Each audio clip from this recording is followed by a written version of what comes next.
GSM. Halo anak-anak, apa kabarnya? Pasti luar biasa. Hari ini, hari yang keberapa ya? Kita sudah nggak ketemu sama anak sekolah minggu ya? Sudah berapa kali kita ibadah di? Wah, 2 bulan udah lama ya. Sedih, rindu nggak? Rindu Tante. Sama tante juga rindu sama-sama beribadah dengan anak-anak sekolah minggu. Pasti anak-anak sekolah minggu kita juga rindu bisa ketemu dengan guru-guru sekolah minggu, memuji menyembah Tuhan bersama-sama. Biar kita tetap berdoa. Kita berdoa di rumah supaya semuanya corona ini cepat hilang, berlalu dari bangsa Indonesia, supaya kita bisa sama-sama berdoa, memuji dan menyembah Tuhan. Oke. Pagi ini tante punya sebuah cerita. Waduh, guru-guru sekolah minggu, tante-tantenya bisa baca nggak sih judulnya apa sih ini? Apa nih? Tante? Bisa nggak baca? Apa Bisa, sih judulnya? Tante. Baca ya, 1, 2, 3. Salju sekeping. Salju sekeping. Anak-anak, guru-guru yang ada di sini pernah nggak lihat atau punya domba di rumah? Ada nggak? Ada yang pelihara domba? Oh, nggak ada. Oh, nggak ada ya. Nah, hari ini tante mau bercerita tentang seekor domba, anak domba yang lucu. Warnanya apa sih ini warna bulunya? Domba itu warna putih. Kadang ada yang warna putih, ada juga yang warna hitam. Nah, pagi ini tante mau bercerita tentang seekor anak domba. Kalau dibilang pertamanya dia baik, tapi kadang-kadang dia juga nakal ternyata.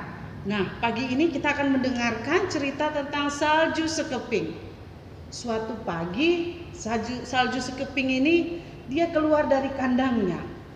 Dia senang sekali anak-anak. Dia senang sekali karena udaranya, cuacanya sangat cerah. Sangat cerah.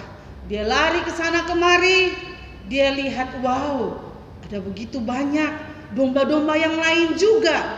Tetapi dari sekian banyaknya domba-domba itu, dia memiliki bulu yang putih, jadi dia sangat menggemaskan. Dan ketika dia sedang berlari-lari, salju sekeping didatangi sama mamanya, sama induknya.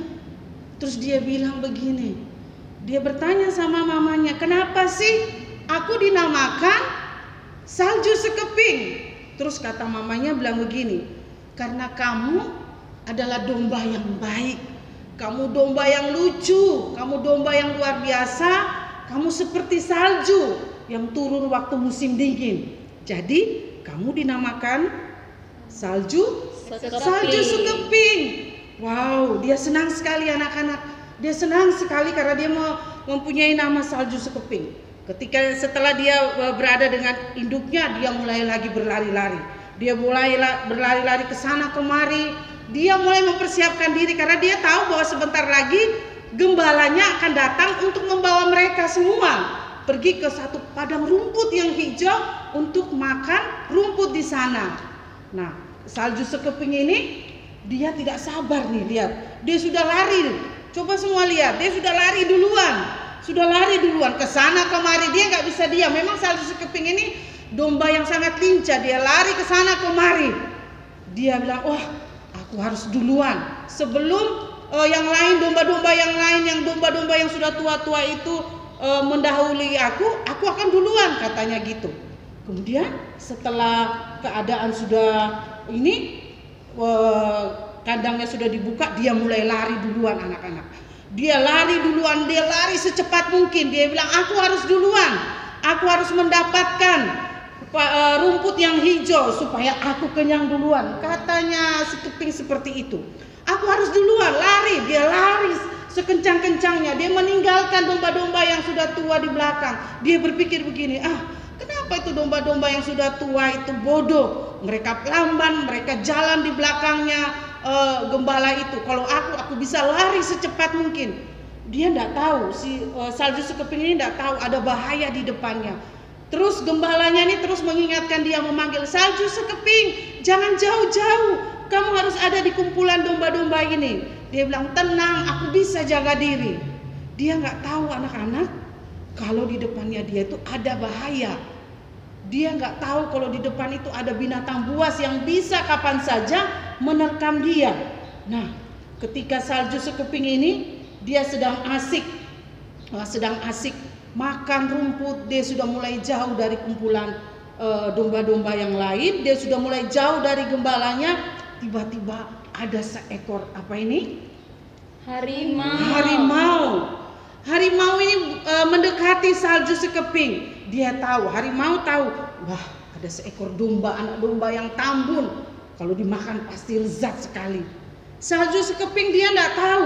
Ketika dia mengangkat kepalanya, dia melihat, waduh, ternyata ada harimau di depannya dia, ada bahaya di depannya dia. Dia mulai ketakutan anak-anak. Dia bilang, aduh bagaimana caranya? Dia mulai mengembek, mbek. Dia berusaha memanggil gembalanya. Dia berusaha meminta tolong kepada gembalanya. Nah, ketika dia sedang dalam keadaan ketakutan, dia sedang merasa, aduh aku harus bagaimana ini, dia gak bisa lari kemana-mana. Dia terus berteriak, mengembek, memanggil gembalanya. Ternyata anak-anak, gembalanya mendengar, kok ada gembekan dari tempat yang jauh. Datang gembalanya ini mencari dari mana suara itu. Kemudian gembalanya ini melihat ternyata salju sekeping ini dalam bahaya, dia akan dimakan oleh harimau ini. Kemudian dengan gagah beraninya datanglah gembala ini. Dia membawa katapel, dia mengambil batu dan kemudian dia melempar batu itu, mengatapel ke harimau itu. Dan kemudian harimau itu kenalah. Langsung harimau itu kesakitan, kabur harimau itu, lari meninggalkan salju sekeping. Akhirnya salju sekeping merasa, wah aku senang sekali karena gembalaku tidak meninggalkan aku sendiri. Gembalaku berusaha menjaga aku. Hanya kadang-kadang aku ini yang nakal, suka lari kemana ke sana kemari. Tetapi anak-anak tahu nggak, guru-guru sekolah ini tahu nggak? Ternyata salju sekeping dia nggak hanya sampai di situ, dia masih nakal, dia masih mau ke sana kemari. Suatu ketika setelah mereka pulang dan suatu ketika mereka pergi lagi ke padang rumput itu, dia mulai melihat, salju sekeping ini mulai melihat, wow, di atas bukit sana ada rumput yang lebih hijau, ada rumput yang lebih enak dilihat. Aku akan pergi ke sana. Kemudian salju sekeping ini dia mulai berjalan menjauh dari kumpulan domba-domba yang lain. Dia berjalan terus, berusaha mendapatkan rumput yang enak katanya. Dia lihat di atas gunung yang tinggi, dia bilang, wah di sana pasti rumputnya sedap, enak karena terlihat hijau. Jadi aku akan ke sana. Dia lari anak-anak, dia lari, pergi ke sana, dia pergi makan rumput itu. Dia pergi makan rumput sekenyang-kenyangnya.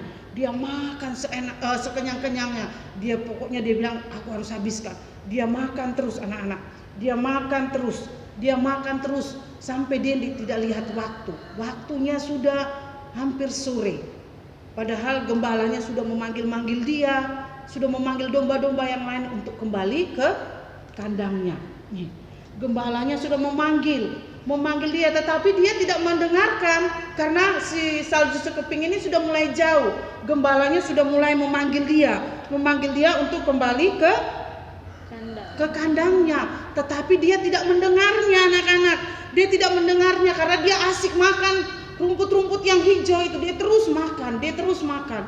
Salju sekeping dia tidak menyadari bahwa hari sudah mulai sore dan kumpulan domba-domba dan gembala ini sudah pulang ke kandang mereka.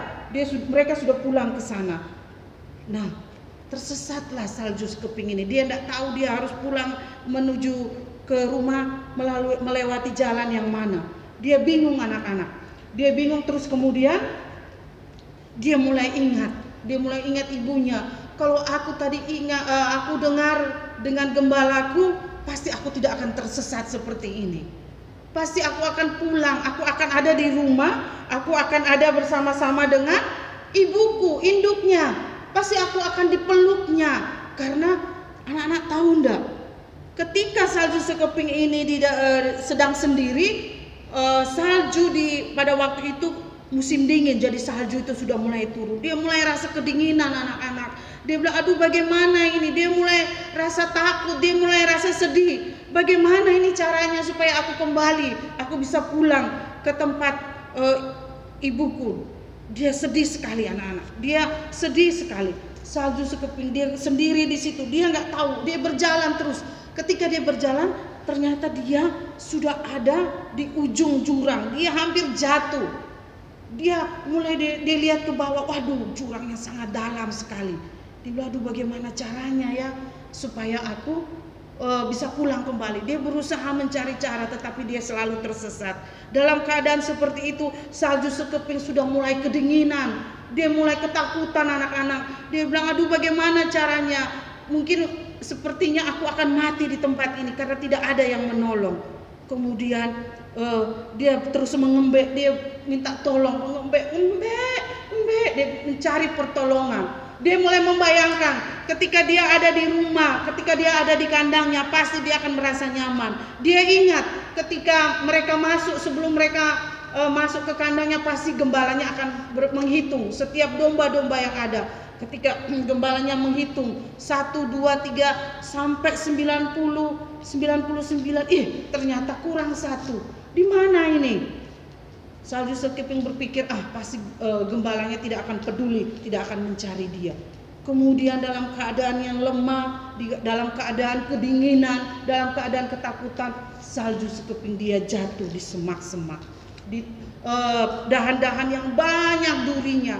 Yang tadinya bulunya tuh bersih, bulunya putih, karena dia jatuh di ranting-ranting yang penuh dengan duri, akhirnya tubuhnya penuh dengan luka-luka, bulunya yang putih penuh dengan darah karena luka-luka tergores oleh dahan-dahannya ini. Kemudian salju sekeping dia sudah bilang, kalaupun aku mati biarlah aku mati, karena aku adalah domba yang tidak mendengar apa yang dikatakan oleh gembalanya. Padahal gembalanya itu begitu baik, ya kan? Gembalanya begitu baik, suruh mengajak mereka bawa ke padang rumput yang hijau. Tetapi salju sekeping ini tidak mendengar. Dia tidak mendengar akan hal itu. Ketika dia sudah dalam keadaan seperti ini, dia baru menyadari anak-anak bahwa dia butuh yang namanya seorang gembala yang dapat membimbing dan menuntun dia supaya dia tidak tersesat. Dalam keadaan dia sudah lemah, badan-badannya sudah luka, dia terus mengembek seperti itu. Dan ketika dalam keadaan dia sudah lemah, sudah sakit, badannya sudah terluka, dia mendengar ada suatu suara yang memanggil, salju sekeping. Ketika dia mendengar suara itu, dia berpikir, mungkin aku mimpi. Tapi dia masih mendengar lagi, dia mengembek. Terus ada lagi suara yang salju sekeping gitu. Terus dia bilang, sepertinya aku tidak bermimpi. Kemudian dia semakin berusaha dengan sisa tenaganya, dia mengembek lebih keras. Ternyata gembalanya itu datang, anak-anak. Lihat, guru-guru sekolah minggu lihat. Gembalanya itu datang dengan penuh kasih menolong dia. Gembala itu membawa tongkat. Tongkatnya itu seperti payung, seperti bentuk tongkat gitu ya. Nah, tongkatnya ini dipakai untuk mengambil salju sekeping dari dahan-dahan yang sangat curam, yang jauh di bawah jurang ini, diangkatlah salju sekeping. Kemudian gembalanya ini penuh kasih merangkul salju sekeping. Dia memasukkan salju sekeping di dalam jubahnya, dia berikan kehangatan kepada salju sekeping. Gembalanya ini tahu bahwa salju sekeping sudah terluka dia sudah kesakitan, dia tersesat, dia capek. Jadi dengan penuh kasih, gembala ini dia merangkul, memasukkan salju sekeping ini di dalam dekapannya, di dalam jubahnya yang tebal, dia memberikan kehangatan. Dan salju sekeping merasa sangat nyaman, sangat senang. Akhirnya salju sekeping dibawa pulang ke kandangnya, diobatin oleh gembalanya ini. Berarti gembalanya ini penuh kasih. Dia sangat mengasihi salju sekeping. Diberikan obat, dibalut semua luka-luka yang dialami oleh salju sekeping. Dan gembalanya ini memanggil sobat-sobatnya, memanggil teman-temannya yang ada di di tetangga yang ada di sebelah kiri kanannya memanggil dan dia berkata, wah aku bersuka cita sekarang karena dombaku yang satu ini sudah kembali, aku sudah menemukannya, aku sangat senang sekali. Jadi salju sekeping ini melihat bahwa walaupun dia nakal, walaupun dia suka lari ke sana kemari, tetapi gembala ini tetap mengasihi dia, tetap mengasihi salju sekeping. Demikian juga seperti siapa ini? Gambar siapa?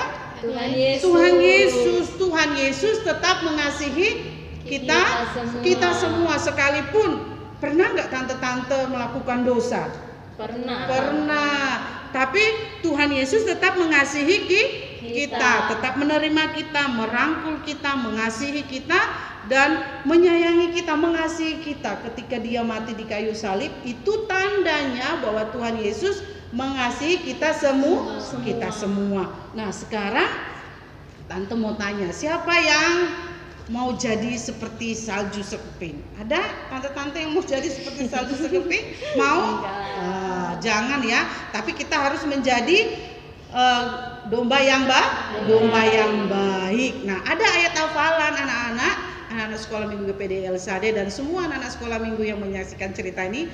Ada ayat hafalan yang akan tante berikan di dalam. Semua hafal guru-guru sekolah minggu? Oke, luar biasa guru sekolah minggunya ini. Ayo kita hafalkan bersama-sama. 1, 2, 3. Yohanes 10 ayat 14. Akulah gembala yang baik, dan aku mengenal domba-dombaku, dan domba-dombaku mengenal aku. Kira-kira siapa guru-guru sekolah minggu yang mau menghafalkan sendiri? Ada yang mau? Ada Om Roiman mau? Om Roiman cuma senyum-senyum. Tante Priska, coba ya. Iya boleh. Yohanes 10 ayat 14. Akulah gembala yang baik, dan aku mengenal domba-dombaku, dan domba-dombaku mengenal aku. Oh bagus, buat